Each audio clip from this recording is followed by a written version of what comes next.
नमस्ते, मैं डॉक्टर आयुष गांधी हूँ along with doctor Vinod Gandhi. जैसा कि आप जानते हैं, आज एंटीबायोटिक जागरूकता सप्ताह का आखिरी दिन है। एंटीबायोटिक्स दवाइयों का एक अनोखा वर्ग है जो हमें कई बीमारियों से लड़ने में मदद करते हैं।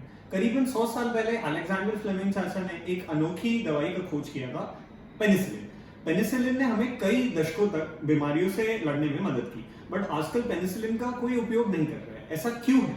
एंटीबायोटिक्स का सही उपयोग क्या है, गलत उपयोग क्या है, आइए हम डिस्कस करते हैं। क्या आप हमें एंटीबायोटिक दवाइयों के बारे में बता सकते हैं? Thank you. जैसा कि एंटीबायोटिक नाम से कहा गया है कि एंटीबायोटिक यानी एंटीबायोस, यानी ये लाइफ के अगेंस्ट काम करने वाली दवाइयां हैं। तो जो जिस डोज में ये दी जाती है, ये बैक्टीरिया के लाइफ के अगेंस्ट काम करती है। इसीलिए जो बैक्टीरियल इन्फेक्शन है उसके अगेंस्ट काम करने वाली दवाइयों को एंटीबायोटिक कहा जाता है। तो एंटीबायोटिक ये अनोखा दवाई का क्लास है जो पिछले 100 सालों में डेवलप हुआ और जिसने हमें कई गंभीर बीमारियों पे कंट्रोल करने के लिए हेल्प की, जैसे कि ट्यूबरकुलोसिस। इस एंटीबायोटिक की वजह से हम कई तरह के ऑपरेशन करने लगे, लाइक ऑर्गन ट्रांसप्लांटेशन ऑल्सो, जिसमें अदरवाइज जो हम आज से कुछ दशक पहले तक सोच भी नहीं सकते थे। ये सिर्फ इसीलिए पॉसिबल है कि आज एंटीबायोटिक नाम की जो ताकत हमारे पास है उसके वजह से हम कठिन से कठिन चीज भी कर सकते हैं, कठिन से कठिन बीमारी पे भी कंट्रोल कर सकते हैं।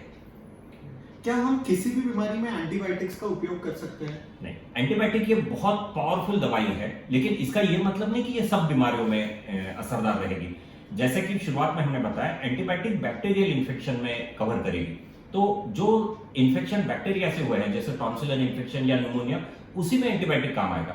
जो बैक्टीरिया से नहीं हो रही है, जैसे कि डेंगू या मलेरिया, ऑब्वियसली उसमें एंटीबायोटिक काम नहीं आएगा। और इतना ही नहीं, अगर उस दवाई में, उस बीमारी में हम ये दवाई इस्तेमाल करते हैं तो उसका असर तो नहीं होगा, पर उसका गलत असर हो जाएगा। क्या हर बुखार के लिए एंटीबायोटिक देना चाहिए? नहीं, बिल्कुल भी नहीं। ये हमारे देश में गलत धारणा है कि हर बुखार यानी इन्फेक्शन, हर इन्फेक्शन यानी बैक्टीरियल इन्फेक्शन और हर बैक्टीरियल इन्फेक्शन यानी एंटीबायोटिक। ये गलत है। हमारे देश में अगर देखा जाए तो हार्डली 30-40% बुखार में ही बैक्टीरियल इन्फेक्शन होता है। ज्यादातर बुखार ये वायरल इन्फेक्शन से होते हैं या और कोई कारणों से हो सकते हैं।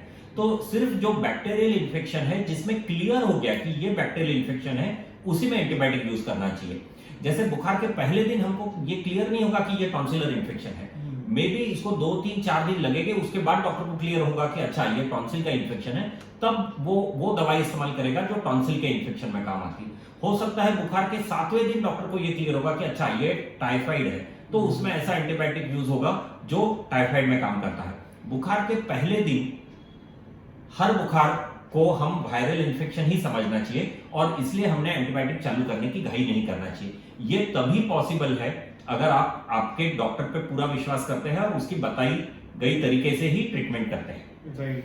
फिर क्या इसी रीजन से हमें डॉक्टर की सलाह पर ही एंटीबायोटिक्स? जरूर, डॉक्टर की सलाह से ही देना चाहिए। डॉक्टर ने जब बोला तभी आपने एंटीबायोटिक चालू करना चाहिए। और इतना ही नहीं, डॉक्टर ने जितने दिन जिस डोज में लिखा गया है उसी डोज में एंटीबायोटिक देना चाहिए। ऐसा नहीं कि भाई मुझे 500 मिलीग्राम ज्यादा लग रहा है, मैं सिर्फ 200 मिलीग्राम की दवाई लूंगा, या डॉक्टर ने 7 दिन बोला है मैं 2 ही दिन में बंद कर दूंगा क्योंकि बुखार चला गया। ऐसा नहीं होना चाहिए। ऐसा करने से हमारा इन्फेक्शन, जिस चीज के लिए वो दवाई चालू की गई है, वो इन्फेक्शन भी पूरी तरह से ट्रीट नहीं होता। बुखार जरूर कम हो गया, लेकिन वो इन्फेक्शन पूरी तरह से नहीं गया।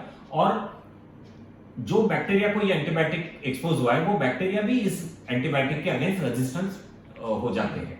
ओके।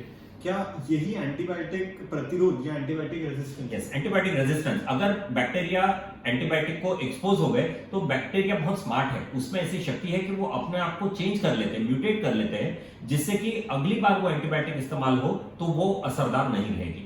और बैक्टीरिया इतने ही नहीं, वो इतने ओवर स्मार्ट होते हैं कि वो ये रेजिस्टेंस दूसरे बैक्टीरिया में भी पहुंचा सकते हैं।